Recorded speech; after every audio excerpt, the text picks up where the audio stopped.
In this video, I want to talk about what I call premature transcendence. It's a miscalculation of how Krishna conscious we are. And there's one word that can help us understand where we're at if we're prematurely transcending, but actually we're not transcending and the plane is heading down, but we don't notice. There's one word.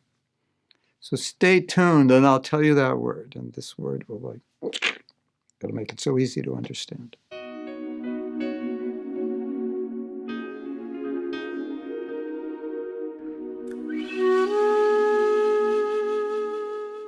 not going to give you the word yet. Keep watching, you'll get it. Have you ever gone to a festival and you've been really enlivened? You're like, I'm going to conquer the world now. I'm so inspired. Or you've gone on pilgrimage and you come back. That's it. I'm transcendental and I'm flying high. This is it. I'm going back to Godhead. Or you get some really inspiring association, some really inspiring advanced devotees. And in that association, you feel like Superman or Superwoman. That Maya can't stop you. You can conquer everything. And you're like, I'm going for it. This is it. I'm so inspired. And then reality strikes a few weeks later. And you realize that actually it was due to that association that I was feeling that way. And that was mercy on me that I had that association, and mercy on me that I was feeling that way. Because by association, you're picking up all the qualities of the other devotees, and it's manifesting in your heart and changing you and inspiring you. What to speak of being in the holy Dham, as just Prabhupada said, Krishna consciousness is coming out of the earth. It's everywhere. Everyone you see is a devotee. Everyone's Jai Radhe. Everywhere you go, there's kirtan. What a beautiful environment. You become so inspired and so enlivened. And many devotees I've seen, myself included, when we're in that environment, we think, okay, when I go back to the West, I'm just going to stay up here like this. Then reality strikes a few weeks later, and things kind of go back more or less, maybe not exactly the same, because we're coming back with realizations and more purification, but it kind of comes down to the level of more what I would call where we're actually at, right?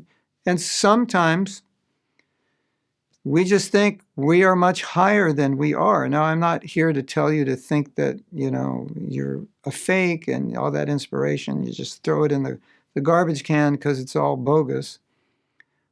But here's the word, and I think it'll solve the problem. When you're trying to figure out what level you should travel on in Krishna consciousness, which will include your varna, it will include your ashrama, it will include your level of austerity, to be initiated or not, when to be initiated, how many rounds you can sustain, how many principles, how many new vows you want to make, etc. Here's the word, sustainability. Can you maintain this? Because Shastra says, and Prabhupada told us, he said, don't chant 16 one day, 8 one day, 24 one day, 32 one day, 4 one day. He said, do a number you can maintain, sustain, and then build on that.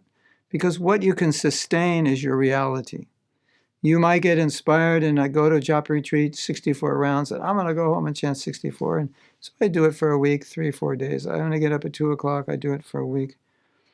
But better find out what I actually can maintain every day that is equivalent, more or less, to the strength that I have and I can manifest on a daily basis and maintain that sustainability. Then you'll be in a good position. And so if you ever have this question, should I or shouldn't I? Well, not if you ever. When you have the question, should I or shouldn't I? If it's in terms of committing to certain personal standards in your life, ask yourself, will this be sustainable? Now, you might say, well, what about Kartik Vrata? Okay, make a Kartik Vrata. It's a month. No problem. I won't eat this or that for a month. If you want to continue and you think it's sustainable, more power to you. But the idea is don't be wavering. That's not going to help you, your Krishna consciousness. So, okay, should I do this or should I do that? Next question, is it sustainable? Is this something that I can maintain? It takes some being realistic. Some of us, I don't know, tend to fool ourselves that we make ourselves believe we are something we are not. And then we crash land at a certain point. So you might say, but, I don't really even know. Well, talk to other people who know you and get some guidance and, try to work it out. What is best? What is sustainable? Can I do this? And sometimes sustainability may be a few years. Okay, I'll be brahmachari for 2 years, for 5 years. I know I can do that much. And after 5 years, I'll check in and see. And I go, oh, that's all I can do. That was sustainable for me. So it can be in time periods like that as well. I'm going to try this out. 16 rounds, 4 principles. I'm going to vow, live in the temple for a year. Going to do it. Okay, fine. Go for it. If you can do it and well, I've been doing it for months. Now, here's another thing. I don't know if you have this experience. You're on fire, this, that, and the next thing. Everything's great. And you go home to see your mother and you fall apart. You want to know how many letters I get that were saying, getting up at 2 o'clock, 68 rounds, 6,700 rounds a day. And then I went home to see my mother and I'm a total mess now. How many do I get? Like one every day, practically. So, not every day, but often. So, it's like, hello, reality check. Now, when you've been a devotee longer and you go home to see your mother, maybe it's not ideal.